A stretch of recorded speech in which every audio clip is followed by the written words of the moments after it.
Well, I thought that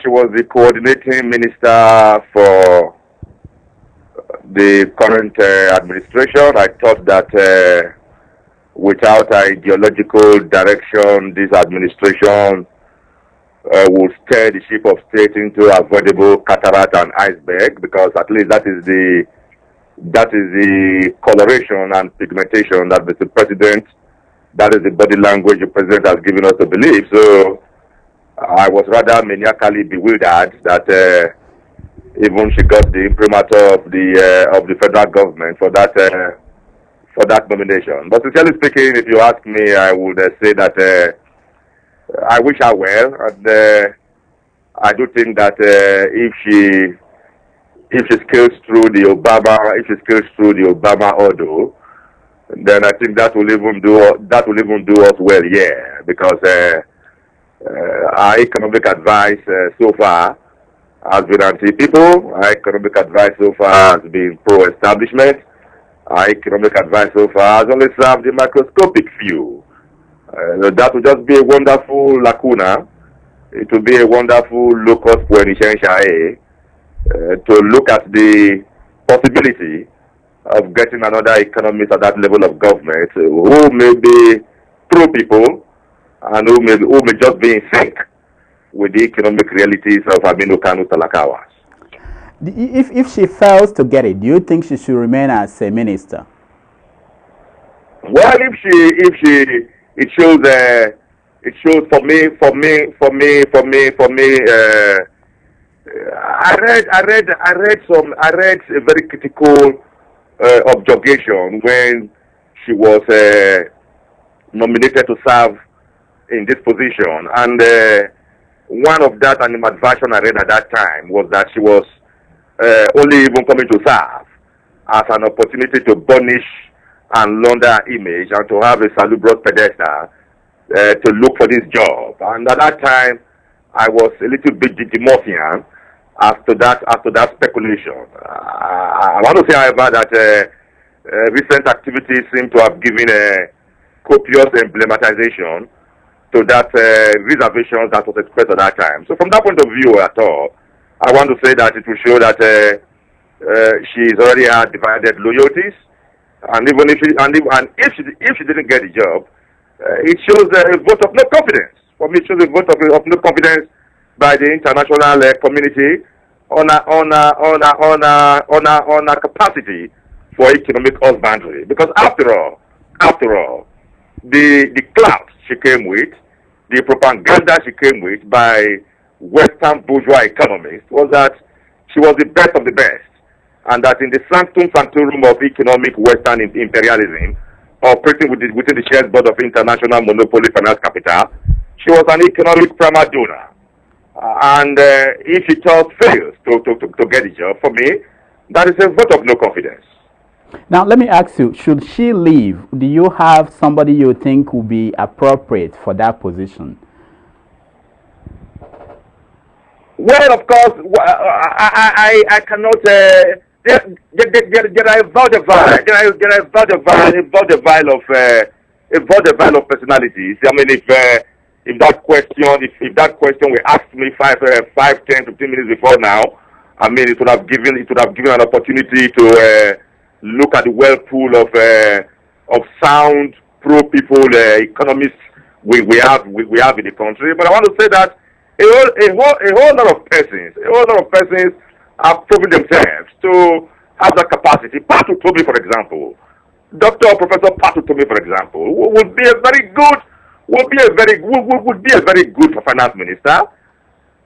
I can readily point at Professor Patu Tomi. Yes, why not? Okay.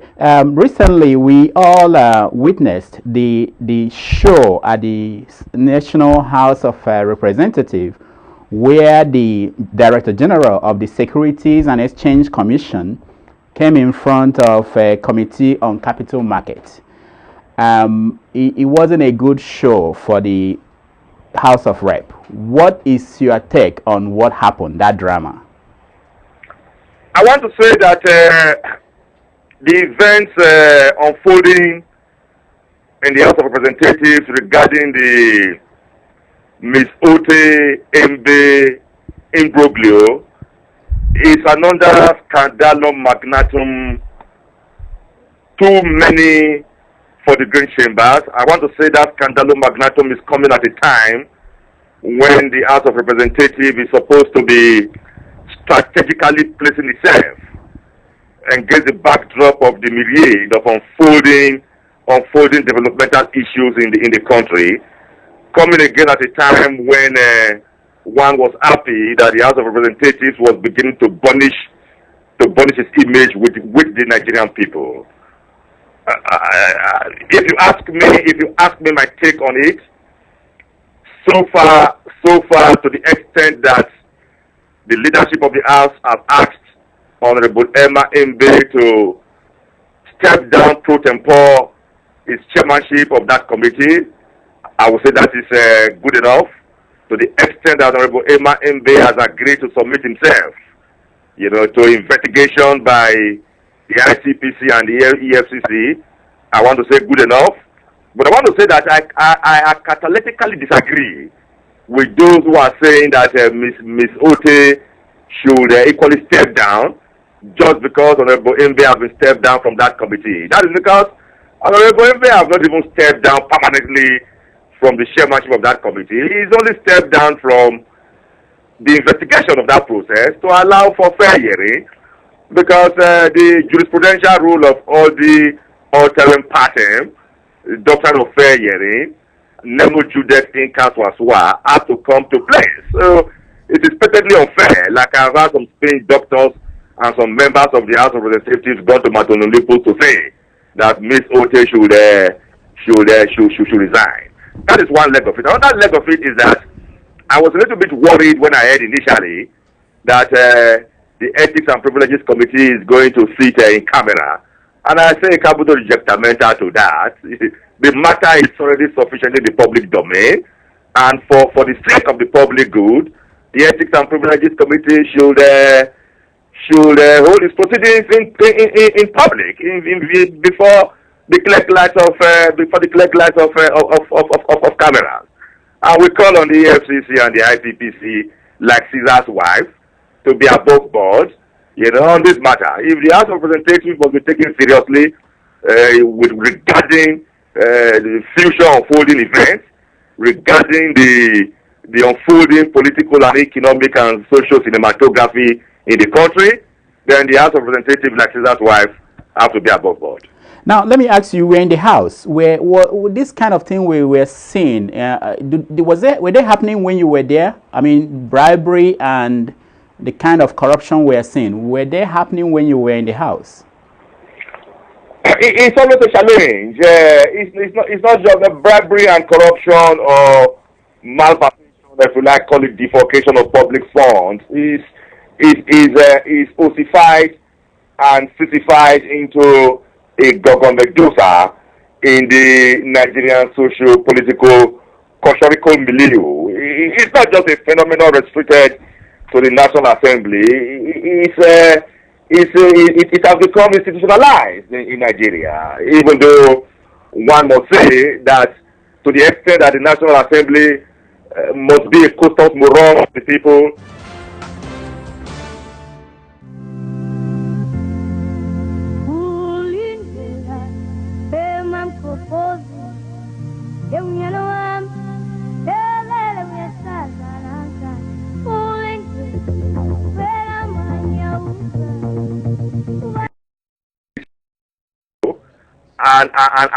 And walking like simply in on the streets of Nigeria is not an excuse for the National Assembly to be corrupt, But the point was made that corruption itself has been a challenge, since 1999 in the National Assembly. Corruption itself is a challenge in other sectors in the Nigerian public life, and that is why some of us have said that more fundamentally, we must have an independent EFCC. We must have an independent ICPC. We must have an independent anti-corruption agency that is extricated from the Santa Claustic and executive suzerainty EFCC or an ICPC or an anti-corruptive agency that needs to seek clearance, from an imperial presidency, would not discharge its responsibility without fear or favor. So, whereas I objurgate, whereas I animadvert, with all sense of virulence and corrosiveness, the challenge of corruption in the National Assembly. I don't want us to personalize it to that institution, because if we do that, then it will mean that we do not understand the extent and the damage. It will mean we do not understand the fact that corruption has become not only a cancer, but has become a gangrene, in the Nigerian sector.